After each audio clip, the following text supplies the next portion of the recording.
అనుదిన నిత్యజీవపు మాటలు. దేవుని నామానికి మహిమ కలుగునుగాక. దేవుని వాక్యాన్ని చదువుకుందాము. మన అపరాధములన్నిటినీ క్షమించి ఆయనతో కూడా మిమ్మను జీవింపచేశాను. ఆయన ప్రధానులను అధికారులను నిరాయుధులుగా చేసి శిలువ చేత జయోత్సవముతో వారిని పట్టి తెచ్చి బాహాటముగా వేడుకకు కనుపరిచాను. కొలసలకు రాసిన పత్రిక 2వ అధ్యాయము 14-15 వచనములు.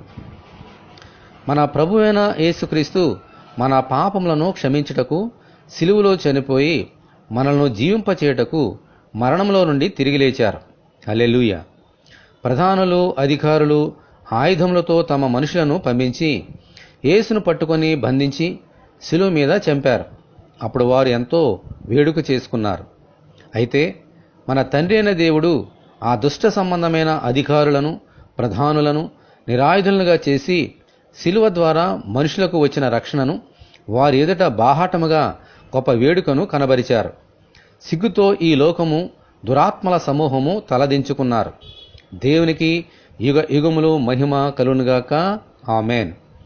ఆ శిలువ వేడుక ద్వారా మనుషులందరికీ ఇప్పుడు ప్రభువైన యేసుక్రీస్తునందు పాపక్షమాపణ నిత్య జీవము కలుగుచున్నది. దేవునికి స్తోత్రము. హల్లెలూయా. ఇటువంటి కృపకే దేవునికి వందనాలు చెల్లించుకుందాము. ప్రభువా, శిలువ మరణము పొందినంతగా మిమ్ములను మీరు తగ్గించుకున్నందుకు మీకు వందనములు.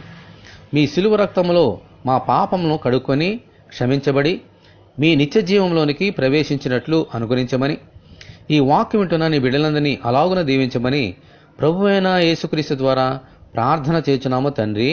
ఆమేన్. ప్రభువైన యేసుక్రీస్తు కృప మనకందరికీ తోడే ఉండి నడిపించునుగాక. ఆమేన్.